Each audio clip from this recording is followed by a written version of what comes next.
So our guest today, again, he's just a normal guy. All right, he's not gifted, except when he does turn into his alter ego, then he becomes a bad man. All right, our guest has 2 Guinness Books of World Records. In 2010, did 22 half Ironmans in 30 weeks. But it's like no kid grows up wanting to be vice president; they want to be president, right? So there was the full Ironman. So in 2012, he set the world record for 30 full Ironmans in 1 year. Then in 2015, all right, our badass normal guy did 50 Ironmans in 50 days in 50 different states. So he and his wife Sunny and their 5 kids, mind you, moved from state to state to accomplish this feat. The documentary is Iron Cowboy, Story of 50-50-50. His book is Iron Cowboy, Redefine Impossible. He's a coach, speaker, has 2 epic races that we'll mention in this podcast for all of us to join in the future. And I've already given our guest away, but our guest is James Lawrence, Iron Cowboy. James, appreciate you having me, man. What's up, man? Love being here. And I'll apologize in advance for any background noise. We are in construction of our new home here in Utah. Can't be more excited. And but happy to carve out some time for you guys. Absolutely, man. Well, it's beautiful. Now we got a timestamp. This is the first podcast in the new house, man. There you go. We'll have to do a follow up one from the gym that we're building, and we'll do something from in there as well. Indeed, man. Well, let's rock it. We always start out by on mental toughness. Tell us what is mental toughness to you, man? Yeah, man. To me, it's doing what you say you're going to do.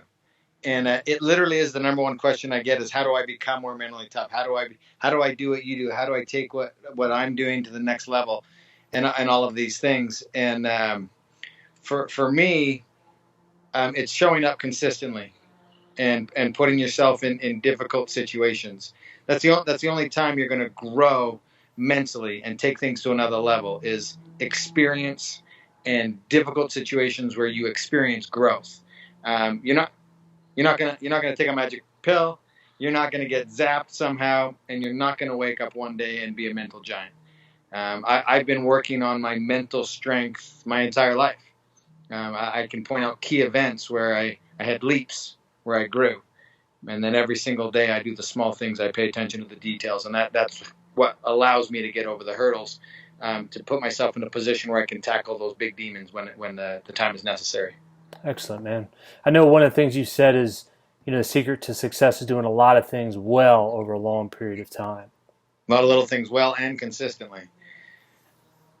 Let me ask you a question. So with your journey, the 50 Ironmans, 50 days in 50 different states, when it comes to mental toughness, I mean, one of the things that I thought was great from the documentary, not only is it a fantastic documentary, we'll put links on there, but throughout that process, it was your wife and kids, going along that journey with you. And one of the things that kind of, I'm watching the documentary with my daughter, and she finished every one with you. What was that whole experience like, and with the family going along with you on that journey? Yeah, on every journey that we're on, we never know who the biggest role players are going to be, and what the unexpected role players are going to be, and it ended up being obviously my wife, and then my oldest daughter Lucy. We did that 5K every single day for charity, and she realized that I was struggling early on, and she was like, you know what, Dad, I'm going to do every one of these with you. Mm-hmm. And she committed to that, and she showed up every single day, and it became a huge why or reason for me to meet up with my daughter every single day and run those last 5Ks. It just meant so much and was a huge part of my journey. The amount of obstacles that you had to overcome with this is really fascinating. I can't do justice, I think, even talking about it. But one of the things I want to ask you is one of those moments when you're in Vermont. It was day 30, and I was hoping you could walk us through that whole experience of what happened on the bike, and then how you overcame that moment. Yeah, that was the moment I asked for, right? What happens when I reach my mental and physical limits? Mm-hmm.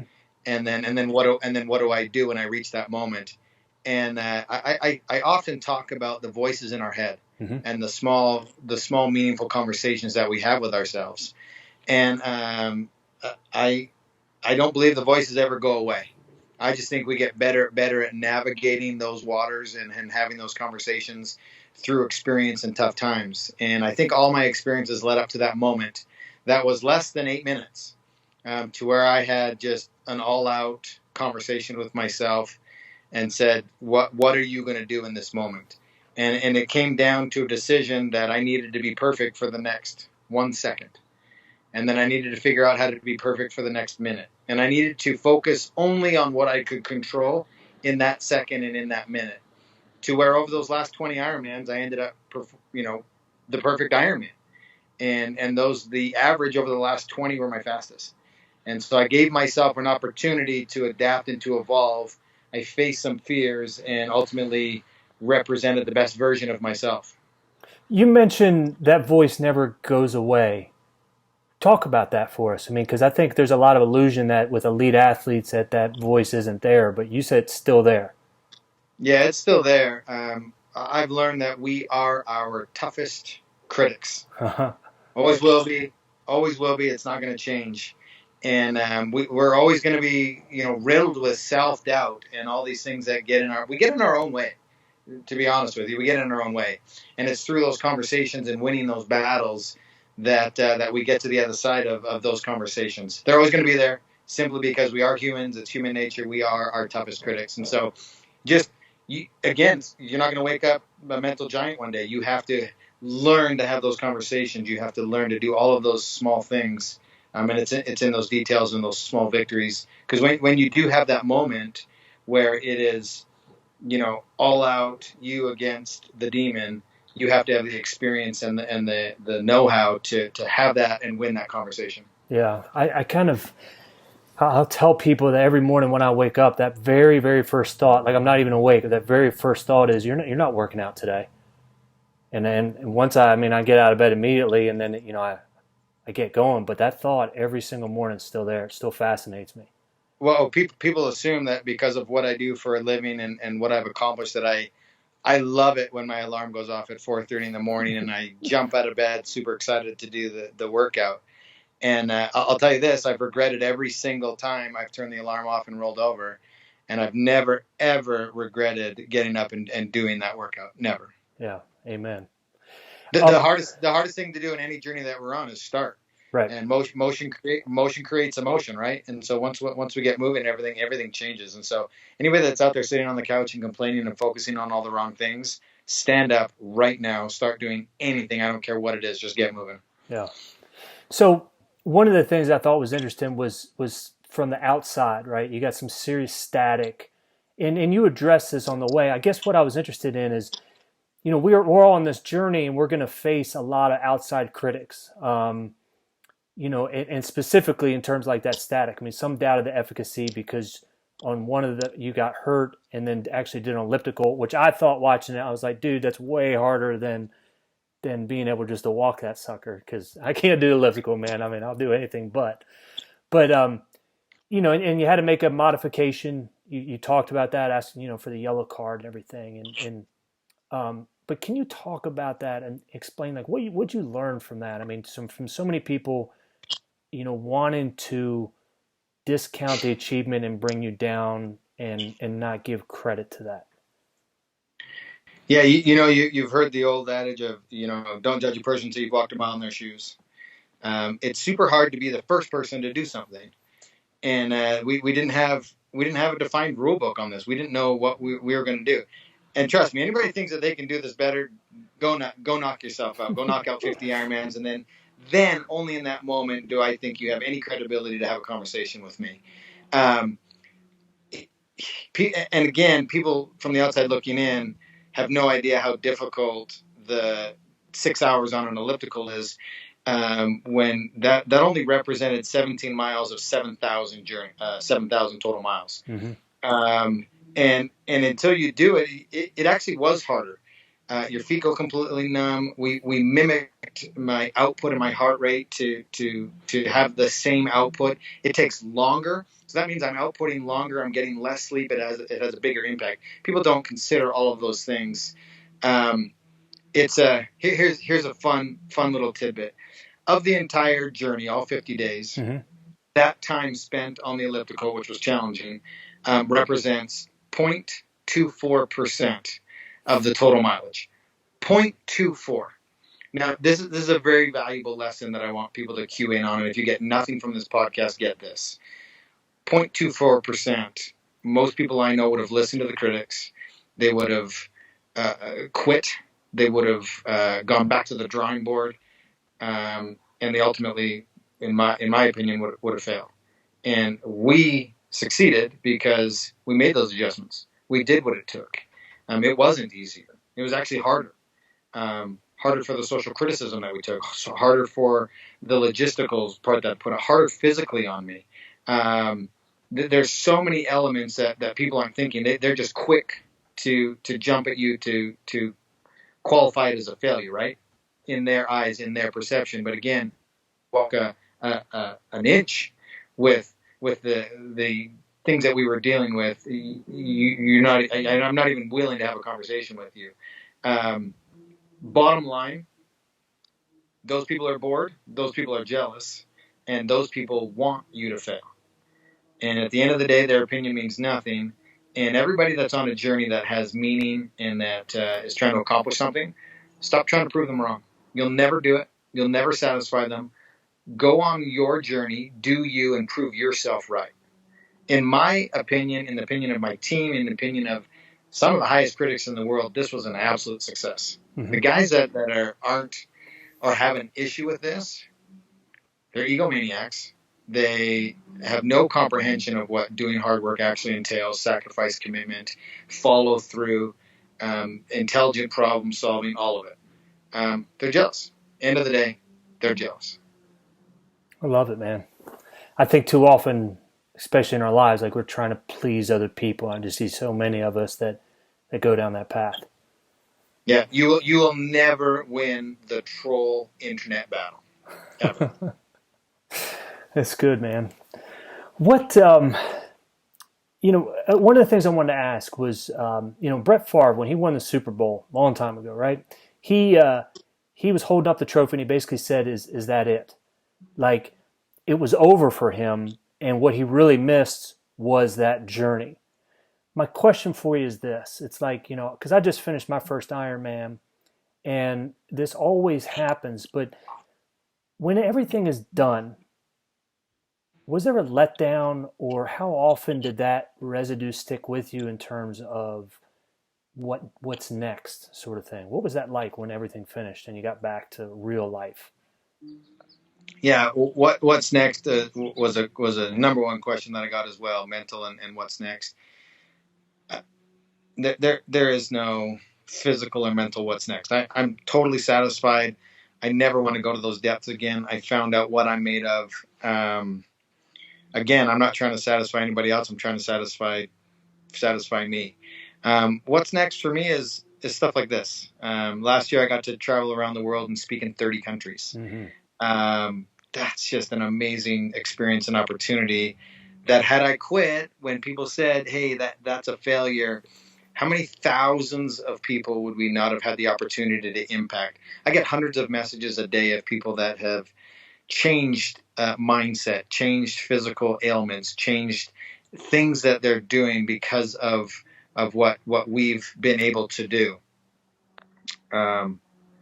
And so I just think what's next is this. I now have a responsibility to go out and challenge people and help people get unstuck from where they currently are. Nice, man. So one of the things we like to talk about is that hinge moment, that one moment, one person, or one event that makes all the difference in our lives. And a lot of times we don't know the impact till weeks, months, or even years later. What was a hinge moment that happened in your life that you can share?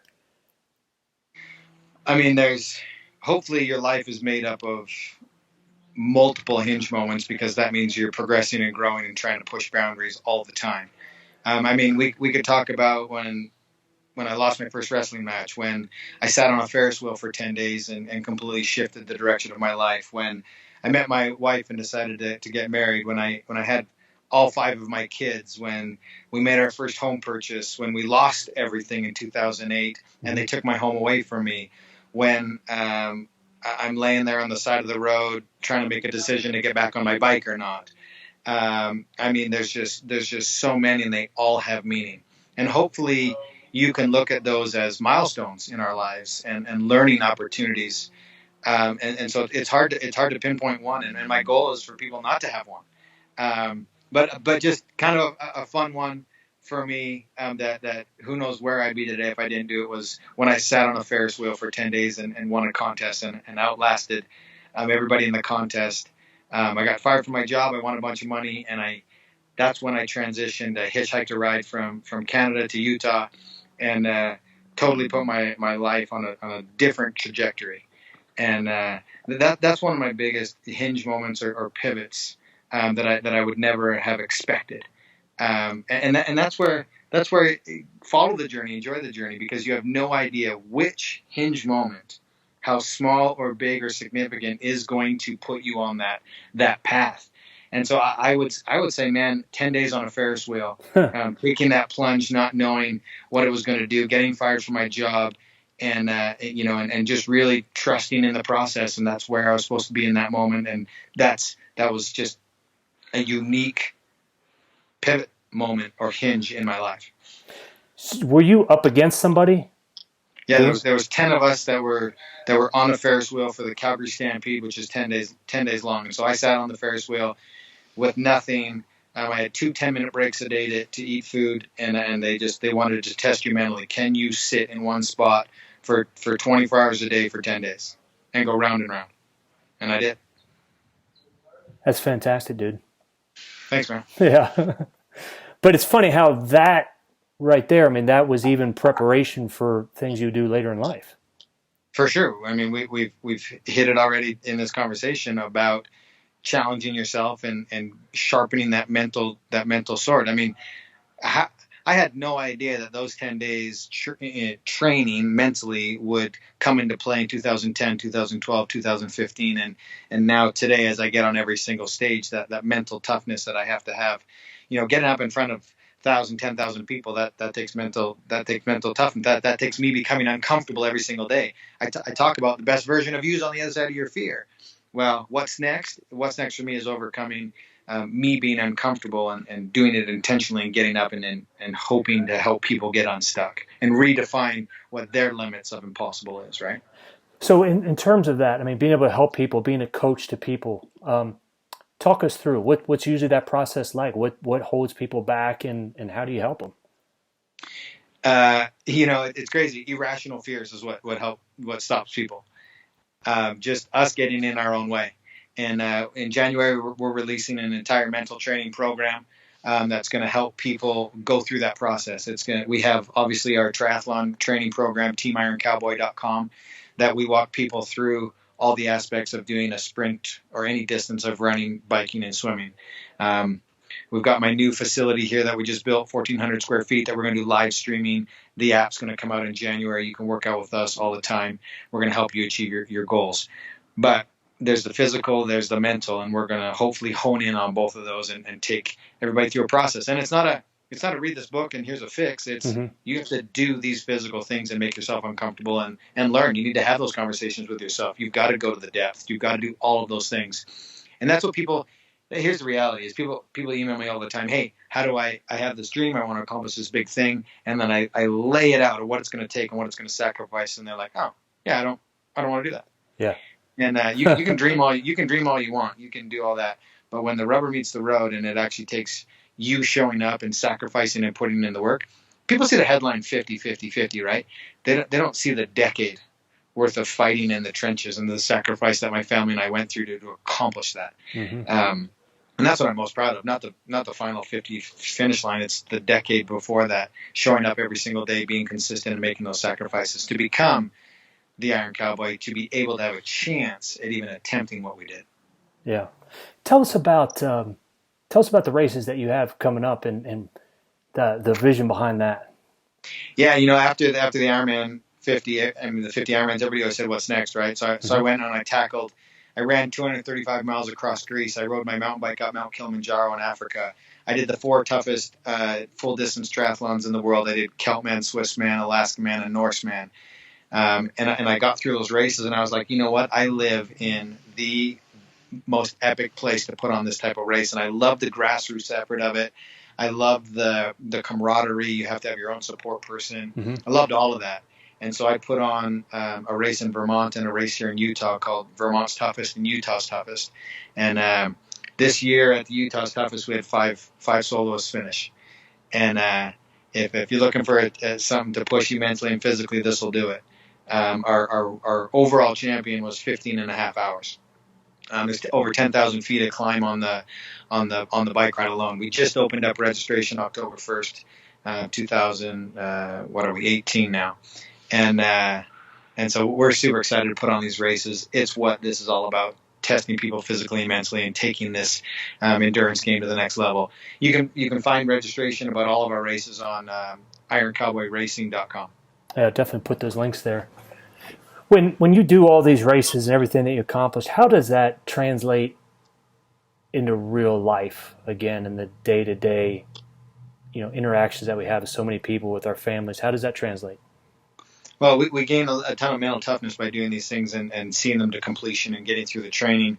And that type of skill set translates into everything into your life. It translates into marriage. It translates into parenting. It translates into your careers. I mean, just that mental aspect translates into everything.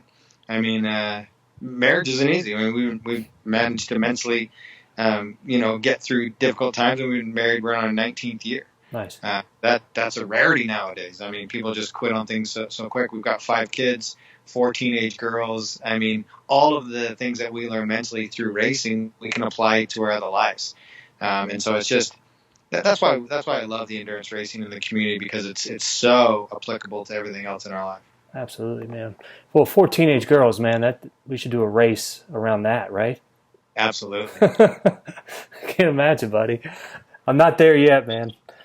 With what is it that, I guess, one last piece of information that you can share with us? What is something that, let's say, we're not somebody that's a couch potato, but we're somebody that's still just in mediocre, right? They're just getting by.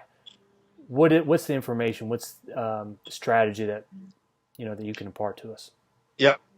We've hit on it. It's being consistent. Mm-hmm. It's showing up every single day. Success breeds success. Confidence breeds confidence. Don't try to climb Everest today. If you have a big goal, allow it to be a decade from now, and then take the appropriate steps to achieve that goal and give it the respect that it needs and deserves in order to do it. Every time I see somebody's fail is because it was too big of a goal, too quick, and not willing to put in the work. And so my biggest thing is break it down to the smallest of things, enjoy the journey, and show up every single day. Wait, so say that again. If a goal fails, what were those 3 keys? If somebody fails, it's because they weren't willing to do the work that it took. Uh-huh. They didn't give it the time respect that it deserved, and they just wanted to accomplish it too quickly. I get people all the time, hey, I want to do this amazing thing, and I want to do it tomorrow. Yeah. And I'm like, that's a great goal for 5 years from now. Right. Right. That's awesome, man. I'm going to put those links in there. James, thank you so much, man, for joining us and taking the time. Absolutely. Man, I really appreciate it, man. Thanks so much. Yeah. See you guys.